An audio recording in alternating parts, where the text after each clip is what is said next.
Hey everybody, welcome back to another video. I hope you guys are all having a wonderful Monday. Today we're going to be taking a look at my 2022 Crested Gecko breeding pairs. It's hard to believe that 2021 is already coming to an end. It sure has been a crazy, wild, hectic year for me.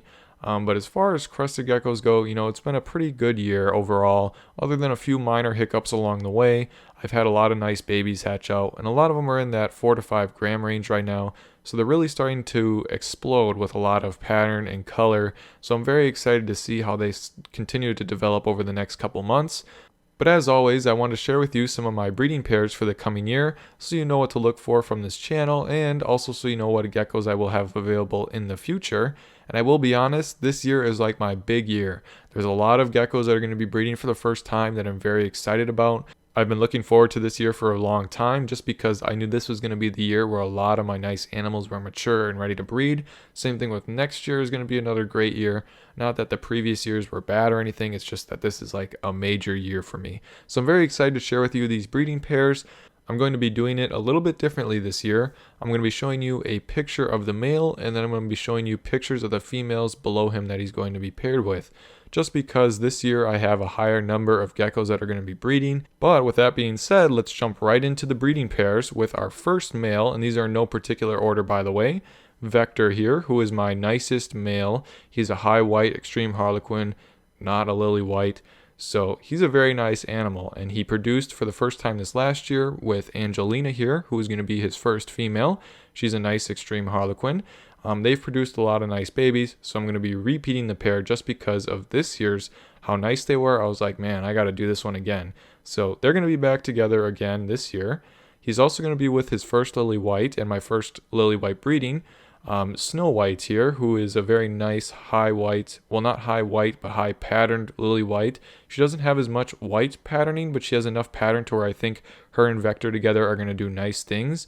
Just because he is all white and she's a lily white, so I'm hoping the lily white gene kicks in with his amount of pattern and we get some nice high white lily white animals, or just some high white animals in general.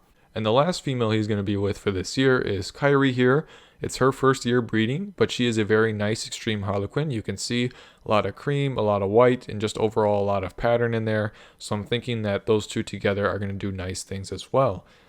And I tried to pick all my nicest females to put with Vector because he's my nicest male. And this did sacrifice a little bit from some of my other males, but I thought this was the right thing to do just because he is a very nice gecko and I want to get as much lineage from him as possible. So that's why I decided to pair all these really nice geckos to him. Moving on to another animal that is not a lily white, we have Diamond here. You can see he is I'd call him just a regular harlequin, but he is a very nice white color. He's not as dark as Vector is as far as base color goes, but he does have that nice white patterning, and he's not a lily white, so that counts for something. And so with him, since he's a little bit lighter, I was trying to pick appropriate females for him. So the first one I have is Oreo here, who is extreme harlequin. She is a gecko I produced a couple years ago, and she's very nice. This is going to be her first year breeding, so I'm very excited to see what they can produce. Also, Opal here is going to be her first year breeding. She is of lavender base with that kind of creamy pattern. I wish it was white though, so that's what I'm going to hopefully produce with their kids. And hopefully they're going to get a little bit more pattern than both of the parents, so maybe some nice white extremes. And since she's a lavender, I'm not sure what that's going to do for their base colors, but we'll wait and see on that one. And funnily enough, this year, Diamond produced babies with a patternless red or a red phantom female, and a lot of them are pinstripes. And one of them is almost a perfect quad, which I think is very interesting because neither of the parents were pinstripes. And how does he produce a quad stripe? Very interesting. We'll see. We'll talk more about that in a different video though. But anyway, I tried to also pair up one female lily white with all my males.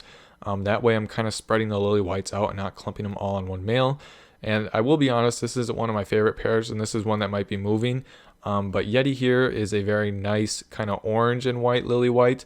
And since, Diamond here is not a lily white, they can breed together and hopefully produce some nice lily whites. The only thing I do not like is the fact that he doesn't have a dark base and she has kind of the orange little pattern in there. I feel like that might get ruined with their pairing, so I may end up moving her. We'll see. However, I didn't really have any good males for her considering my extreme harlequin died. So that's where she's at right now. She might get moved in the future, but we'll see on that one. Next up, moving on to my only male lily white that's going to be breeding this year, we have Avalanche, my very nice high white, high pattern lily white here. So he's a big boy. If you saw my Instagram story a couple weeks back, he's almost 77 grams. So that is a very big gecko. So I'm hoping that he has no trouble breeding this year. Last year, I did try pairing him in the middle of the year because he was like 40 grams then. And he didn't have any interest in it, and none of the females had any interest in him. So I didn't get any lily whites for this year. But with that being said, this year I think he will, or in 2022, I'm sorry, I think he will be able to breed perfectly fine just because of his size now, and he does seem like he's more interested. But his females are going to be Catherine here, who is a gecko I produced from one of my original females, Autumn, who you may know. And she's almost a clone of the mom, and so I'm hoping for some kind of nice orange and white lily whites, kind of like Yeti. If you can think back to Diamond and that lily white, that's kind of what I'm going for with this one. And she has a nice dark base. He has kind of a medium-ish base, so I'm hoping for some dark orange white lily whites. But we can only hope and cross our fingers, right? And so since I really like that kind of look, I also decided to pair him with Scarlet here. It's going to be her first year breeding. Catherine is a proven breeder. Scarlet's going to be her first year, but she's almost like tricolor area. So again, I'm looking for some kind of tricolor-like lily whites with her. And then of course, I had to pair him with a red to hopefully get some red lily whites. So Red Velvet here is my nicest red. So hopefully, fingers crossed, I get some really nice red lily whites this year. Next up, moving on to some red male geckos, we have my main man here, Hellboy, who is my kind of weird two-base color animal. Unfortunately, he didn't produce anything crazy this year, but you know, we can always dream, right? So we're going to continue to pair him up this year. And his lily white is going to be Snowball here. She's more of a light base color animal, so I'm hoping that maybe brings out a little bit of his weirdness. We get some interesting lily whites, or maybe some more red lily whites, who knows? And this past year, I didn't pair him with any patternless red animals, so I thought this year we'd try that out just to see what happens. So he's going to be with my proven female Julia here, who has produced a lot of patternless reds for me. And then this one is a possible pairing just because she's very finicky, but Lissa here, my first Crested Gecko, hopefully they could breed just because she's got a nice dark base, he's a nice bright red, and that always seems to work out well. Unfortunately, you know, it's kind of funny almost because she was my first Crested Gecko that I ever received, right? And to this day, all these years later, she has never bred for me, which I think is kind of funny. But I'm okay with that. You know, she obviously is she has a special place in my heart as being my first gecko, but it would be cool to get babies from her. But anyway, so that's one's possible. If that doesn't work out, I'm going to substitute in Allison here, who is a gecko I produced. She's just kind of a Harlequin. And I think honestly she's a little bit nicer than Lissa, but you know, obviously Lissa, the first gecko, she gets first dibs if she wants it. Otherwise, Allison here, they're kind of similar. You know, Lissa just doesn't have any patterns. So that's pretty much that. Another dark gecko though. I think it'll work out fine either way.